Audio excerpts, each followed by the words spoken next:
David Goggins wiped sweat from his brow as he maneuvered his 320-pound frame through the narrow crawl space of yet another suburban home in Indianapolis.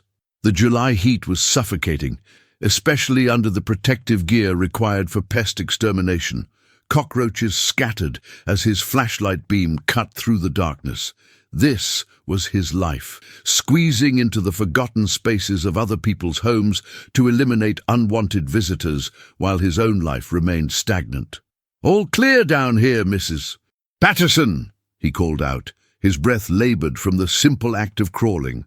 The elderly woman smiled sympathetically as he emerged, his XXL uniform drenched in sweat.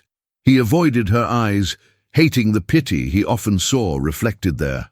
Back in his truck, David cranked the AC and checked his phone, 3 missed calls from bill collectors. At 34, his life had become a monotonous cycle of work, fast food, and sleep. The passenger seat held the remnants of his lunch, empty burger wrappers and a large soda cup.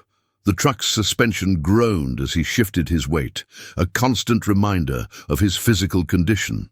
That evening, alone in his sparsely furnished apartment, David stared at his reflection in the bathroom mirror. His dark skin glistened with sweat from the short walk up the stairs. Deep circles underlined bloodshot eyes, and his face, once angular and defined in his younger years, had grown round and soft. He barely recognized himself. "Who are you?" he whispered to his reflection. The question hung in the air, unanswered. David's phone buzzed with a text from his supervisor. 3 additional jobs tomorrow. He sighed, knowing the extra money was needed, but dreading the physical toll. His knees already ached constantly, and his back spasmed when he stood too quickly. At this rate, how many more years could his body endure? Sleep came fitfully that night, interrupted by nightmares of his childhood, memories of his father's abuse, the racial slurs he endured in rural Buffalo, New York, and the crushing self-hatred that had been his companion for as long as he could remember. These demons had followed him into adulthood, manifesting in his self-destructive habits and isolation. The next morning arrived with the harsh buzz of his alarm. David's routine was mechanical. Shower, dress, grab fast food breakfast, work. Today's first job was at a military officer's home near the base. The lieutenant commander was polite but distant, leaving David to his work while he prepared for a meeting. While spraying along the baseboards in the living room, David's attention was caught by a documentary playing on the television. Navy SEALs in training crawled through mud, carried logs over their heads, and endured brutal ocean conditions. Their faces showed pain, but also something David hadn't felt in years: purpose. "Hell Week," the lieutenant commander said, noticing David's interest. "Toughest military training in the world. Less than 20% make it through." "These guys are something else," David replied, unable to tear his eyes away. "They're just men," the officer said with a shrug. "Determined men who decided their limits were self-imposed." Those words lingered with David throughout the day, echoing in his mind as he completed his rounds. Just men. Not superheroes, not genetically gifted specimens, just men who had made a decision. That night, instead of his usual routine of TV and takeout, David found himself searching online for information about the Navy SEALs. Hours passed as he read stories of ordinary men accomplishing extraordinary feats of endurance and courage. Something stirred within him, a flicker of possibility. The recruiting website stated the age limit clearly: 28 years old. At 34, David was well past eligibility, yet he continued reading, learning about the physical requirements: running, swimming, pull-ups, push-ups. The numbers seemed impossible, given his current state. Just before midnight, David stumbled upon a video of a SEAL instructor addressing a class. "The body can take almost anything," the instructor said. "It's the mind that needs training. When your mind says you're done, you're only at 40% of your capacity." David closed his laptop and sat in silence. For the first time in years, he felt something beyond resignation, a dangerous spark of hope. What if he could transform himself? Not to become a SEAL, that ship had sailed, but to reclaim the man he might have been. The following morning, instead of his usual drive-through breakfast, David parked at a local park.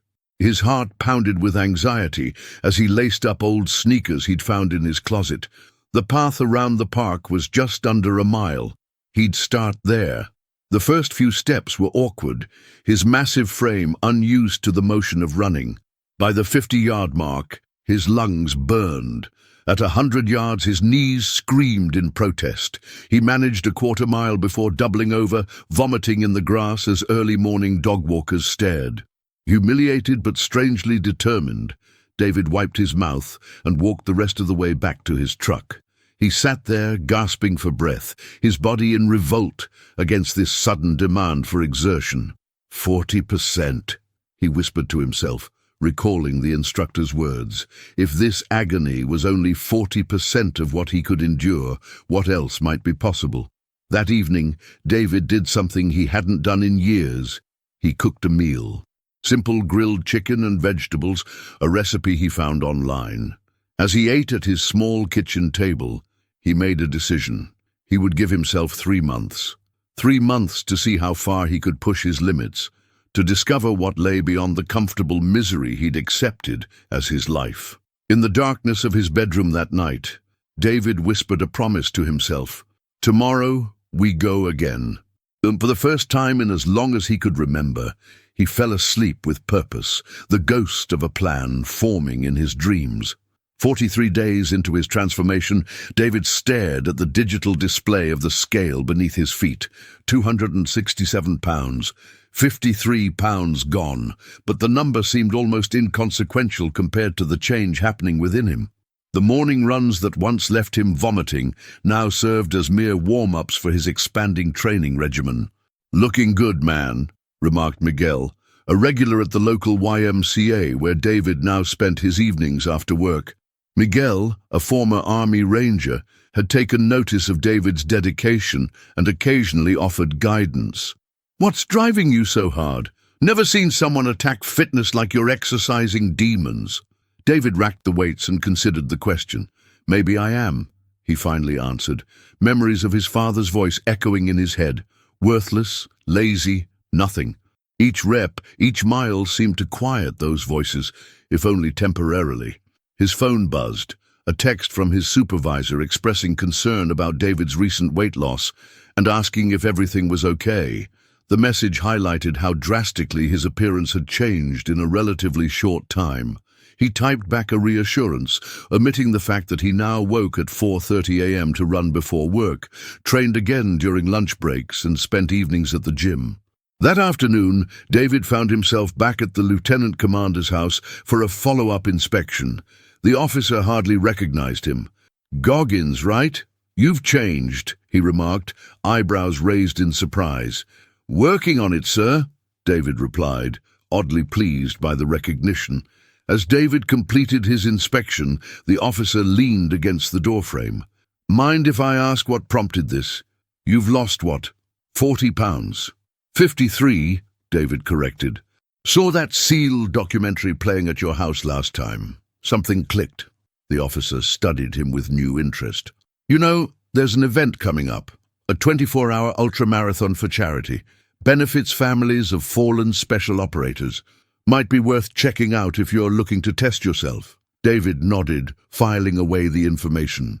The concept of running continuously for 24 hours seemed absurd, given that his longest run to date was 7 miles, a distance that had seemed equally impossible just weeks ago.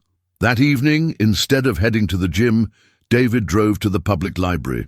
He researched ultramarathons, fascinated and intimidated by accounts of ordinary people pushing through extraordinary distances.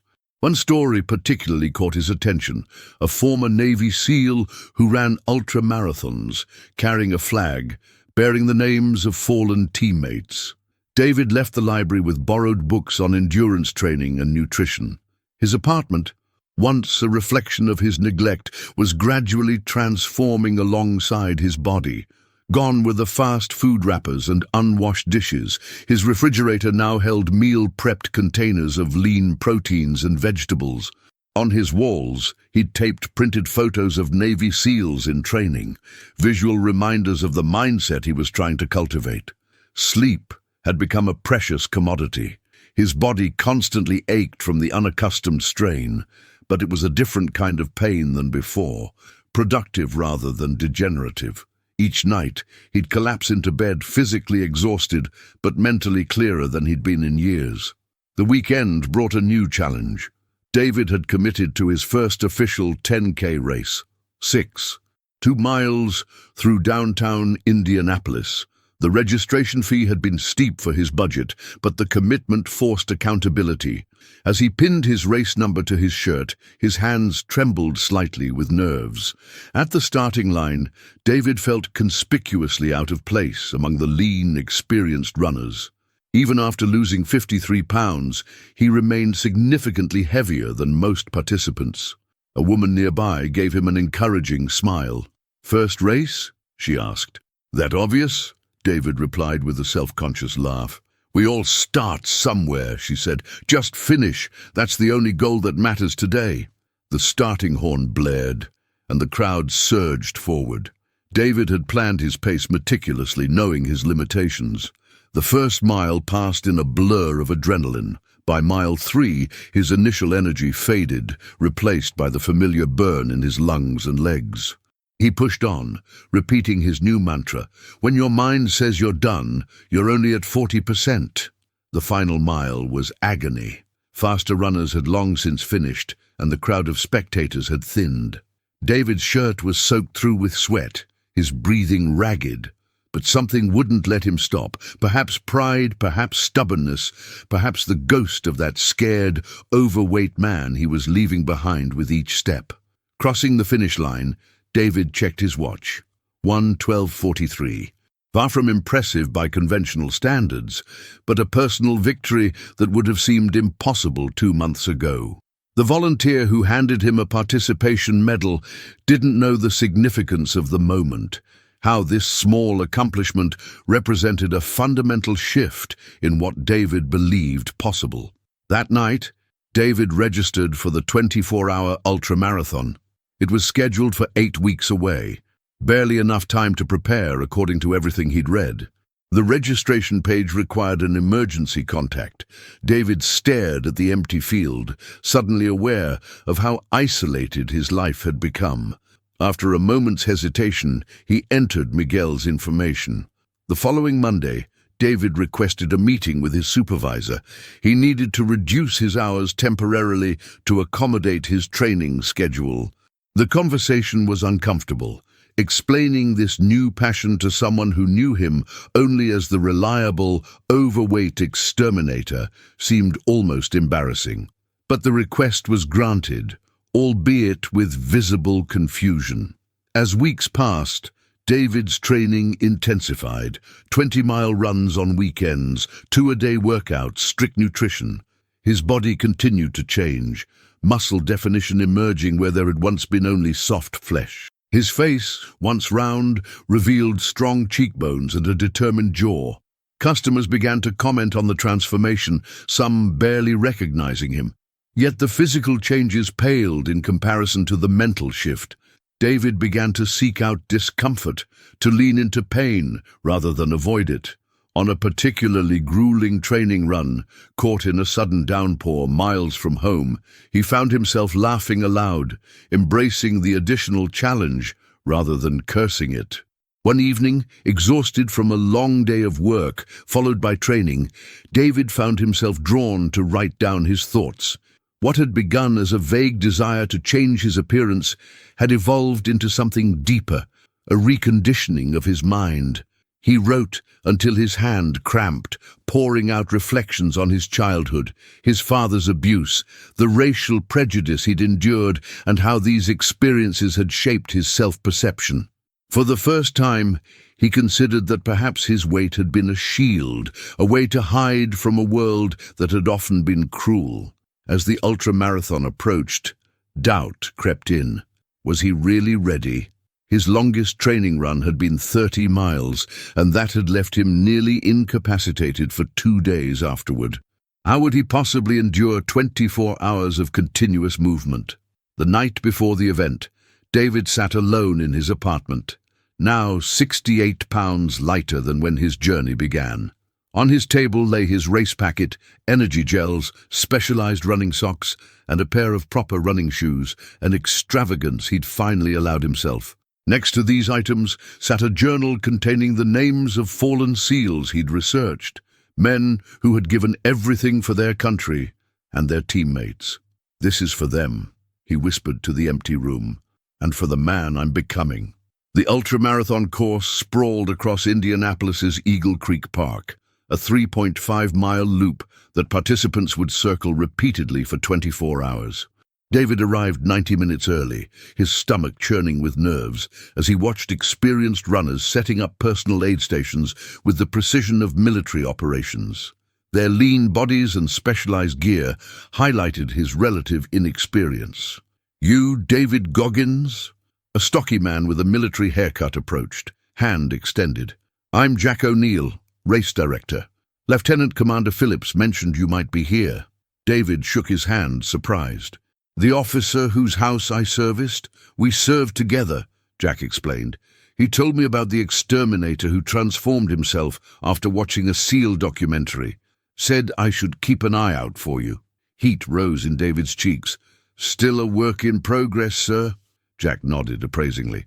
"Aren't we all? First ultra?" "First anything beyond a 10K, David admitted. "Bold choice," Jack said without judgment. "Remember, it's about forward movement, not speed. Walk when you need to. Eat before you're hungry, drink before you're thirsty, and address problems before they become emergencies." He gestured toward a tent. "Medical tents there. Don't try to be a hero if something goes wrong." As the starting horn sounded, David settled into a conservative pace, remembering Miguel's advice to treat the first 6 hours as a warm-up. Around him, conversations flowed among runners who clearly knew each other from previous events. David remained silent, focused on maintaining his rhythm and managing his exertion. The first 4 hours passed relatively smoothly. David completed each loop methodically, pausing briefly at his modest aid station to refuel. The physicality felt manageable. He'd trained for this. What he hadn't anticipated was the mental battle that began as afternoon stretched into evening. As darkness fell, the park transformed. Headlamps bobbed like fireflies along the trail. David's legs grew heavy, his mind calculating unwelcome math. 16 more hours, at least 14 more laps. Doubt crept in with each step. What was he proving? And to whom? Why put himself through this voluntary suffering? Around 10 p.m., 8 hours in, David hit his first major wall. His pace had slowed to a shuffle, blisters forming despite his careful preparation. At the main aid station, he sank into a chair, suddenly overwhelmed by fatigue. "First dark moment?" A female voice broke through his thoughts. The woman from his first 10K, Elaine, according to her race bib, handed him a cup of broth. "Salt and calories. You need both," David accepted gratefully. "Does it get easier?" She laughed softly. "No, you just get stronger. On your feet, soldier. Forward movement." Somehow, those simple words propelled him back onto the course. The night hours blurred together, a dreamlike state of pain and determination. Around 3 a.m., hallucinations began. Tree branches reached for him. Shadows formed into figures that disappeared when directly observed. His mind, desperate for rest, began playing tricks. David recited the names of fallen SEALs from his research, focusing on each syllable to anchor himself to reality. Michael Murphy, Christopher Kyle, John Tumilson. Men who had endured far worse than temporary discomfort. The technique worked, pulling him back from the edge of quitting. Dawn broke over the park, revealing the toll of the night. The field of runners had thinned considerably. Some slept in tents, others had withdrawn entirely. David's body moved mechanically, every joint screaming in protest. He'd covered over 60 miles, far beyond what he'd believed possible, yet the challenge now transcended physical endurance. At the 20-hour mark, David's right knee finally rebelled. A sharp pain shot through with each step, eventually forcing him to a hobbling walk. Medical volunteers approached twice, clearly concerned about his condition, but he waved them off. 4 more hours. Just keep moving. It was during this darkest moment that David experienced something unexpected: clarity. As he limped along the now familiar path, his mind quieted. The pain remained, but his relationship with it shifted. He began to observe it almost clinically, separate from his determination to continue. In this strange state, memories surfaced: his father's fists, schoolyard taunts, years of self-loathing, but they passed through him without their usual sting. "You look like hell, Goggins." Miguel appeared beside him, matching his limping pace. "Race director called me, said you might need someone for the final push." David hadn't even realized he'd listed Miguel as his emergency contact. "I'm fine," he managed, though his condition clearly suggested otherwise. "Sure you are," Miguel replied with a knowing smile. 3 more hours. We'll walk them together." Those final hours were both the longest and shortest of David's life. Conversation with Miguel provided distraction from the pain, but each step required conscious effort. Other participants, completing their final laps, offered encouragement as they passed. David barely acknowledged them, focused entirely on the simple act of placing one foot before the other. As the final horn sounded, marking the completion of 24 hours, David stood swaying at the finish line. Race officials recorded his distance, 75.2 miles. Far from the winning performances, but an extraordinary achievement for someone who couldn't run a quarter mile without stopping just 3 months earlier. Jack O'Neill approached with a finisher's medal. "Impressive debut, Goggins. Most first-timers don't make it through the night." David accepted the medal, too exhausted for words. The metal disc seemed inconsequential compared to what he'd discovered about himself during those 24 hours. Medical volunteers helped him to the first aid tent, where they treated his blisters and examined his knee. "Minor strain," the volunteer medic assessed. "Rest, ice, compression, elevation for at least 2 weeks." David nodded absently, already thinking beyond recovery. During those final, painful hours, something had crystallized in his mind, a concept he would later call callousing the mind. Just as physical calluses developed to protect against repeated friction, he'd begun to develop mental calluses against discomfort and self-doubt. Miguel drove him home, helping him up the stairs to his apartment. The space looked different somehow, smaller, less significant. Or perhaps it was David who had changed, expanded beyond the confines of his former life. "What's next?" Miguel asked as David sank carefully onto his couch. "After you recover, I mean." David considered the question, looking down at his swollen feet and the finisher's medal still clutched in his hand. "Everything," he replied simply. "Everything I thought I couldn't do." That night, despite his physical exhaustion, sleep proved elusive. David's mind raced with possibilities that would have seemed laughable just months ago. The ultramarathon had been a crucible, burning away layers of self-limitation. What remained was something harder, more resilient, a version of himself that had always existed beneath the weight of his past and his body. In the quiet darkness of his apartment, David made a decision. This transformation wouldn't end with weight loss or running achievements. The real work was just beginning, the complete recalibration of what he believed possible. 18 months after his first ultramarathon, David stood at the starting line of the Badwater 135, widely regarded as the world's toughest foot race. 135 miles through Death Valley in July, from 282 feet below sea level to the portal of Mount Whitney at 374 feet elevation. Temperatures would reach 130 degrees on the asphalt. "Nervous?" asked Elaine, now a regular training partner and friend, who had qualified as his support crew member alongside Miguel. David considered the question. At 185 pounds, 135 pounds lighter than where his journey began, his physical transformation was complete. But the mental evolution continued daily.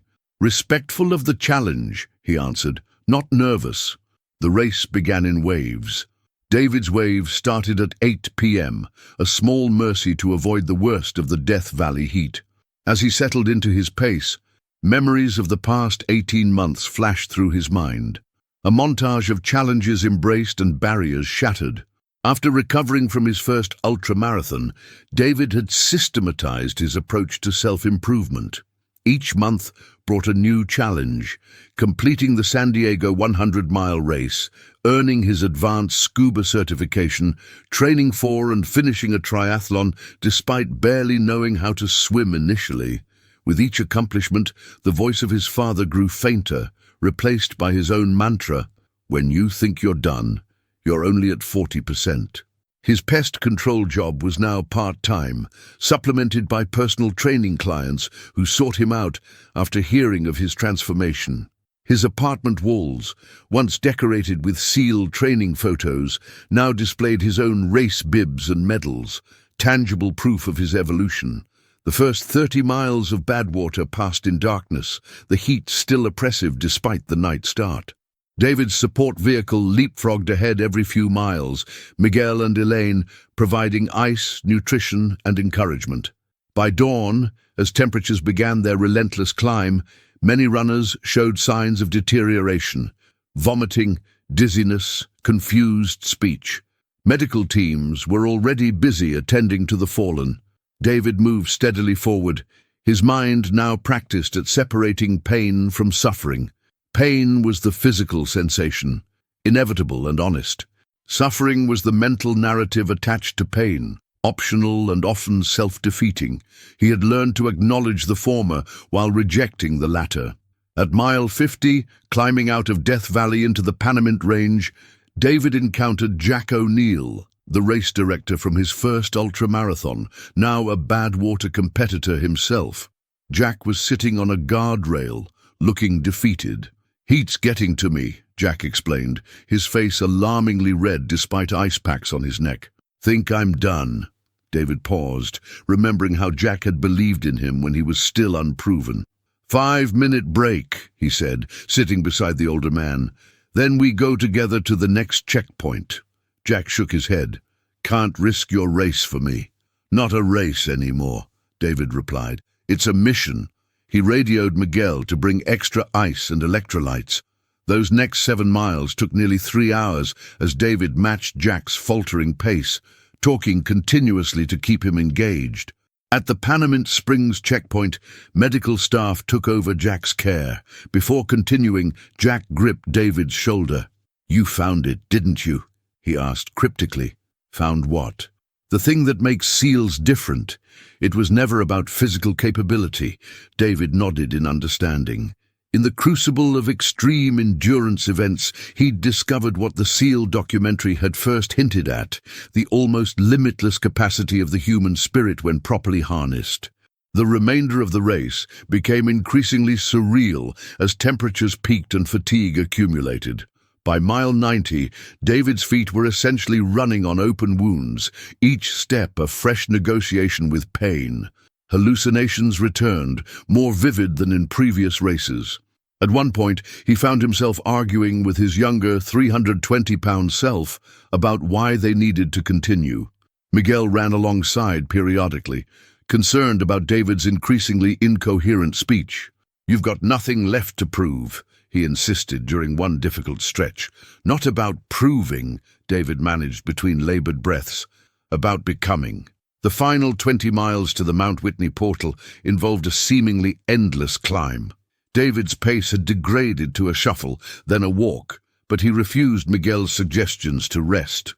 Moving forward, however slowly, had become the only reality he recognized. 42 hours and 17 minutes after starting, David crossed the finish line of the Badwater 135. He was nowhere near the leaders, but finishing itself placed him in an elite category of endurance athletes. Race officials helped him to a medical tent, where doctors immediately expressed concern about his dehydrated state and damaged feet. As medical staff worked on him, David drifted in and out of consciousness. In these twilight moments, he reflected on the distance traveled, not just the 135 miles of Badwater or the thousands of training miles before it, but the immeasurable distance from who he had been to who he had become. 3 days later, back in Indianapolis, David sat in a coffee shop with Elaine and Miguel, his feet still bandaged, but his mind remarkably clear. "I've been offered a book deal," he announced. "A publisher heard about the pest control guy who lost 135 pounds and ran Badwater story." "That's amazing," Elaine said. "What will you call it?" David considered the question. "Can't Hurt Me," he finally answered, "because I've learned that physical pain is just information. The suffering is optional." Miguel leaned forward. "And what's next?" "There's always something next with you." David smiled, revealing the answer he'd been contemplating since crossing the Badwater finish line. "I'm going to start speaking at schools. Kids who think they're limited by their circumstances, their bodies, their pasts, they need to hear that it's all negotiable. That comfort is the enemy of growth." "The David Goggins motivational tour?" Elaine teased gently. "Something like that," David acknowledged. "But it's not really about me. It's about the capacity we all have, the 40% rule. Most people quit at the first serious threshold of discomfort, never discovering what they're truly capable of achieving." As they talked, a young man approached their table hesitantly. "Excuse me," he said. "Are you David Goggins, the ultra-runner?" David nodded, surprised at being recognized. "I saw your interview after Badwater," the young man continued. "I was 300 pounds then." He gestured to his body, clearly in the early stages of fitness. "Down 30 pounds now. Started running last month. Just wanted to say thanks for showing it's possible."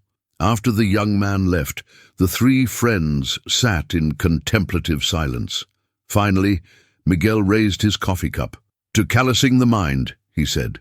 David raised his cup in response, reflecting on how thoroughly his life had transformed. From a 320-pound pest exterminator trapped in cycles of self-loathing to an ultra-marathon finisher sharing his philosophy with others, the journey had never really been about physical transformation. The weight loss, the races, the accolades, these were merely byproducts of the real change, the complete recalibration of his understanding of human potential.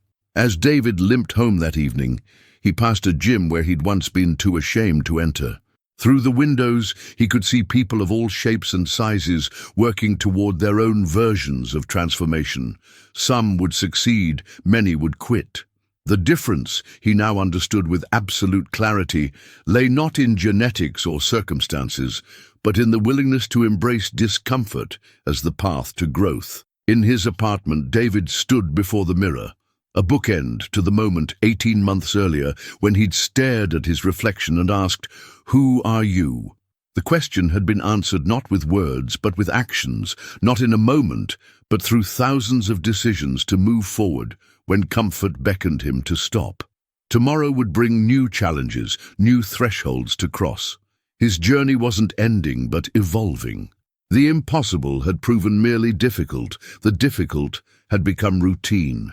And in that continuous redefinition of his limitations, David had found not just a transformed body, but a transcendent purpose, to challenge others to discover their own 40% rule, to push beyond comfort into the territory where growth and self-discovery await.